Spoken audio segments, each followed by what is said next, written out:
मैं राहुल कुमार मिश्रा डिप्लोमेटिक गुरु YouTube channel के माध्यम से एक बार फिर से आपके सामने उपस्थित हुआ हूँ। आज हम आपके सामने चर्चा करेंगे नाटो के विषय में। नाटो का मतलब नॉर्थ अटलांटिक ट्रीटी ऑर्गेनाइजेशन। जब दूसरा विश्व युद्ध 1945 में ख़त्म हो गया, उसके बाद इस महायुद्ध में, इस विश्व युद्ध में अमेरिका ने जापान के ऊपर एटम बम गिराया था। जापान हार नहीं मान रहा था और जर्मनी की फौज को रसिया ने यानी कि सोवियत यूनियन ने हराया था। तो युद्ध खत्म होने के बाद सोवियत यूनियन और अमेरिका यानी कि US, United States of America, इन दोनों देशों में शीत युद्ध शुरू हो गया। और इन दोनों देशों में शीत युद्ध इस कदर चलने लगा कि इन दोनों देशों के बीच में युद्ध कभी भी हो सकता है।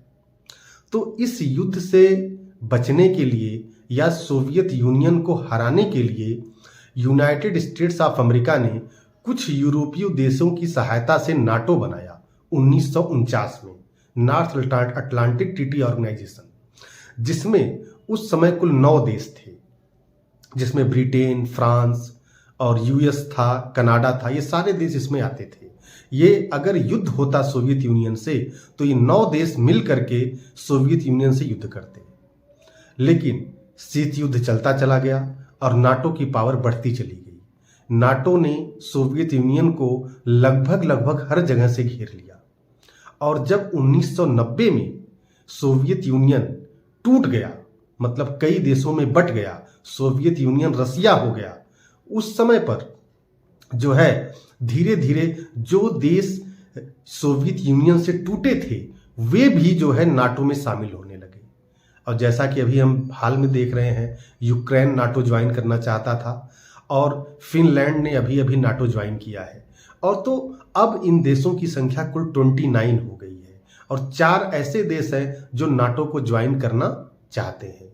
क्योंकि नाटो में जितने भी देश आते हैं, अगर उन देशों में से किसी के भी ऊपर कोई भी देश अगर हमला करता है तो ये सारे देश एक साथ मिलकर के उस देश से लड़ेंगे।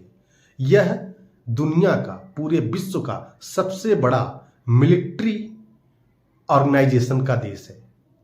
इसी वजह से 1990 में शीत युद्ध तो खत्म हो गया, सोवियत यूनियन रसिया में टूट गया, कई सारे देश बन गए, लेकिन नाटो अब भी चल रहा है।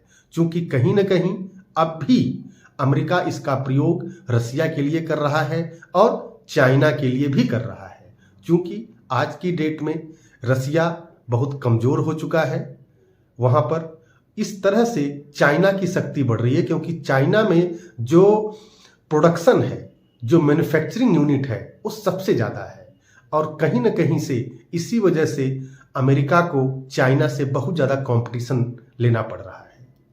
तो इस लिहाज से पहले नाटो महत्वपूर्ण था सोवियत यूनियन के लिए, आज नाटो महत्वपूर्ण है चाइना और रसिया के लिए। इस वजह से इस ऑर्गेनाइजेशन का महत्व और भी बढ़ जाता है।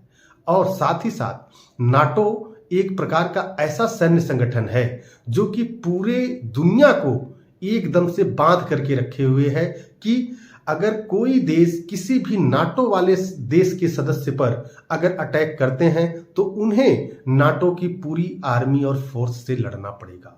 और इस लिहाज से नाटो का महत्व बढ़ा हुआ है। लेकिन टेक्निकली देखा जाए तो नाटो का महत्व आज की डेट में खत्म हो चुका है। क्योंकि नाटो बनाया गया था सोवियत यूनियन को रोकने के लिए और सोवियत यूनियन ऑलरेडी टूट चुका है। लेकिन अब ये western nation, great Britain, US, Canada, France, Italy, ये सारे देश जो है अब चाइना को भी रोकने के लिए